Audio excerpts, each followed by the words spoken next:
Hi guys, in this video I'm going to show you how to download Facebook Reels for free. Let's launch the Facebook app and pick up a reel.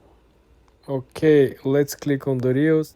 Okay, let's download this reel over here. You want to click on the arrow that is on the lower right corner, share, right? And then I want you to copy the link. After we copy the link, I want you to head towards Chrome. Okay guys, I want you to find this app. It's called snapsafe.app. You come over here and you want to paste your link.